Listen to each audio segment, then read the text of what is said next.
तो ये देखिए, ये है भूजल। तो सासू जी निकाल रही हैं उसको।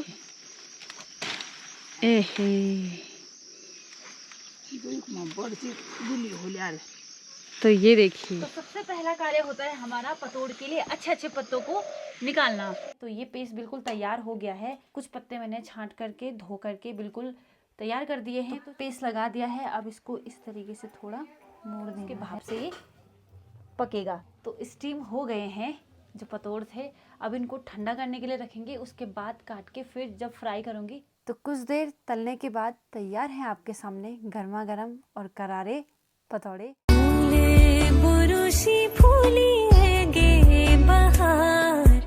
सबसे पहले आप सभी को मेरा प्यार भरा नमस्कार। मैं प्रियंका बिष्ट आप सब लोगों का स्वागत करती हूँ मेरे एक नए ब्लॉग में। चमोली जनपद के एक खूबसूरत गांव रीवाखैर से बाकी ब्लॉग की शुरुआत हो रही है सुबह के 9 बजे से। और हमारा नाश्ता हो गया है। और आप लोगों को पता है जब सुबह उठे ना तब ना इतनी प्यारी धूप लगी थी ना, क्या ही बता दूँ। पर अभी मौसम बिल्कुल बदल गया है। बाकी अभी मैं फिर से पहुंच चुकी हूँ लक्ष्मी दीदी लोगों के गौशाले में। और यही वो बाछी है और ये गाय है। ये वही बाछी है जो मारने आ रही है। ठीक है, अभी देखो ये क्या करती है, मारती है कि नहीं मारती है। जय हो गौ माता की। देखिए ये देखो, ये स्टार्ट हो गई है भाई। क्यों हुई ये स्टार्ट? श्यूं श्यूं। बाकी मेरी तैयारी हो रही है अभी सिल पे जाने की, मतलब जहाँ पे परे लोगों का गौशाला है ना वहाँ पे। और पता आप लोगों को वहाँ पे हो रखे हैं भुजल। ठीक है, तो भुजल है उसकी होती है मिठाई। ठीक है, बाकी उसकी बड़ी भी होती है और सब्जी भी होती है। तो आप लोग ज़रूर कमेंट करके बताएं कि क्या क्या होता है भुजल का, आपने क्या क्या बनाया है। अगर आपके पास भुजल है तो आप उसका क्या क्या बनाते हो। ठीक है, तो वहाँ पे हो रखे हैं भुजल, तो वही लेने में जा रही हूँ। तो सासू जी आगे चली गई हैं और मैं अब जा रही हूँ पीछे पीछे से। तो कल आए थे गुणी बांदर, तो उन्होंने क्या किया, जो भी छोटे छोटे हो रखे थे बोला कद्दू वो खा दिए हैं। तो ये है पहाड़ों में समस्या।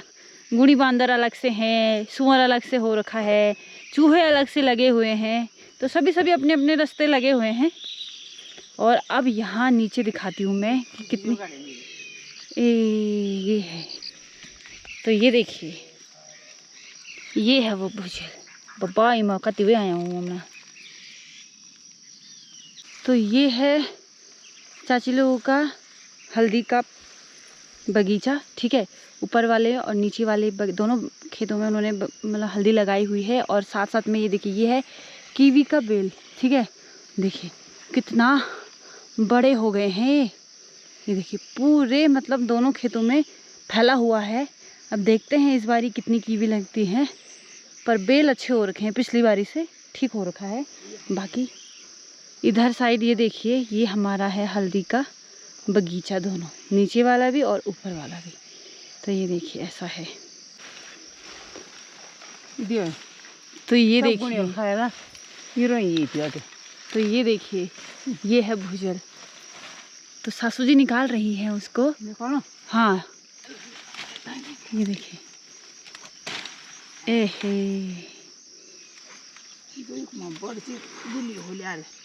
तो ये देखिए। तो आप लोग भी कमेंट करके ज़रूर बताइएगा कि आपने भुजल का क्या क्या किया है। मतलब इसकी सब्ज़ी बनाई है, इसकी बड़ी बनाई है, या इसकी मिठाई बनाई है, या इसके अलावा कुछ और भी किया है, तो ज़रूर बताइएगा। ये देखिए बहुत ही बढ़िया। और अभी मैं भुजल लेके जा रही हूँ घर। और बड़े मतलब कि मैंने ये अपना जो वो है ना मेरा परांठा, उसी में लपेट के लेके जा रही हूँ मैं। क्योंकि पता भुजल पे ना छोटे छोटे मतलब एक तरीके से कांटे ही लगा लो, चुभ जैसे रहे हैं वो। तो आज मैं आई हूँ अपने बगीचे में क्योंकि काफ़ी लोगों की रिक्वेस्ट थी, मेरे सब्सक्राइबर जो हैं कि पतोड़ बनाइए। तो आप मेरे पीछे देख सकते हो कि अरबी के जो पत्ते हैं वो काफ़ी मात्रा में हो रखे हैं और इतने लंबे हो रखे हैं ना, मेरे से भी ऊपर। तो चलिए अब स्टार्ट करते हैं। क्योंकि ना छोटे छोटे पत्ते चाहिए होते हैं, कोमल कोमल। तो सासू जी और मैं इसी के लिए यहाँ आए हुए हैं। तो सबसे पहले कार्य है उन पत्तों को निकालना। तो सबसे पहला कार्य होता है हमारा पतोड़ के लिए अच्छे अच्छे पत्तों को निकालना। तो वही हम पहले करेंगे। तो पतोड़ के लिए हमें वही वाला चुनना है जिसकी ये टहनी सफ़ेद कलर की है।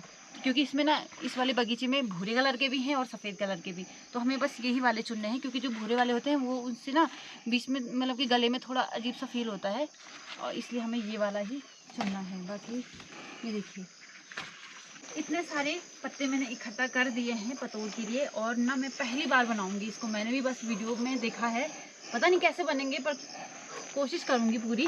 तो चलिए इन पत्तों को मैं नीचे रख देती हूँ, फिर हम तैयारी करेंगे। और अभी तो और भी काम है, पहले घर के काम निपटाएंगे, वो निपट जाएंगे, फिर उसके बाद ये कार्य करूँगी।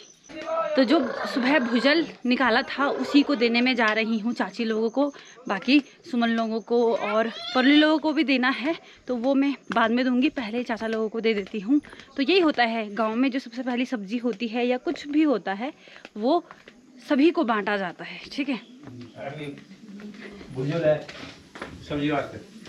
लो। तो अभी बज रहे हैं शाम के 5 और बहुत ही मोटी बारिश स्टार्ट हो गई है। तो देखिए बाबा, सुबह कितना बढ़िया हो रखा था मौसम। तो चलिए मैं भी पतोड़ बनाने की तैयारी शुरू करती हूँ, क्योंकि अब 5 बज गए हैं, फिर समय लग जाता है उसमें। पहले उसको थोड़ा से भाप करके थोड़ा बॉईल करना पड़ता है, फिर उसके बाद उसको तलना पड़ता है, तो बहुत बड़ा प्रोसेस है। तो चलिए फटाफट से वो कार्य निपटाती हूँ, फिर उसके बाद आप लोगों से मिलती हूँ।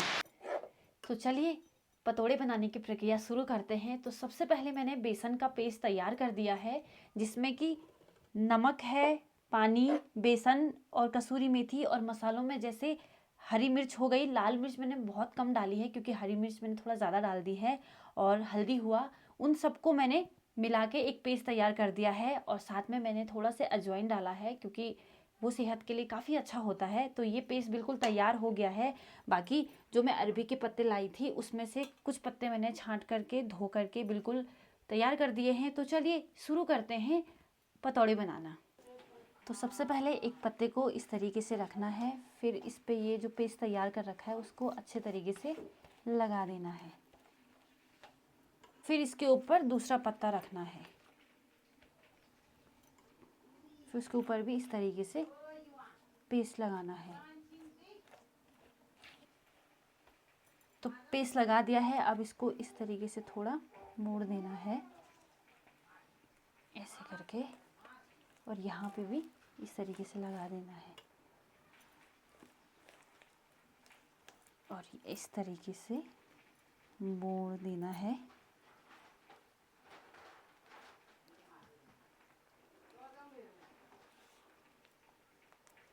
और अब इसके थोड़ा चारों तरफ भी लगा देना है इस तरीके से। तो अब इसको रख देना है इस परात में, और ये करेगा स्टीमर की तरह कार्य। तो पत्तों पे मैंने बेसन का पेस्ट लगा दिया है, और अब तैयारी है स्टीमर की। तो मेरे घर पे स्टीमर है नहीं, तो मैंने इस तरीके का जुगाड़ कर रखा है। सबसे पहले तो आपको जिसमें छेद हो वही परात लेनी है, और नीचे ये कढ़ाई में मैंने पानी डाल दिया है। अब ये गर्म होगा तो इसके भाप से ये पकेगा। तो कढ़ाई के ऊपर इस तरीके से इस परात को रखना है, और हमेशा ध्यान रहे छेद वाली परात ही आपको लेनी है, और फिर इसके ऊपर से ये दूसरी वाली परात ऐसे रख देनी है। और अब ये 10 से 15 मिनट के लिए भाप में पकेगा। तो स्टीम हो गए हैं जो पतोड़ थे, अब इनको ठंडा करने के लिए रखेंगे, उसके बाद काट के फिर जब फ्राई करूँगी तब बताऊँगी आप लोगों को। तो कुछ देर तलने के बाद तैयार हैं आपके सामने गर्मा गर्म और करारे पतौड़े। तो चलिए सबसे पहले पतिदेव जी और सासू जी को टेस्ट करवाते हैं। कनबने वाला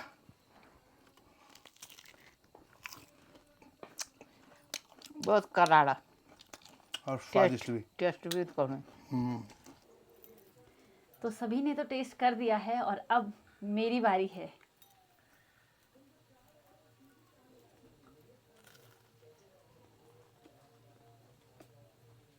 बहुत ही मज़ेदार बने हैं, सच में बहुत ही टेस्टी बने हैं, मज़ा आ गया।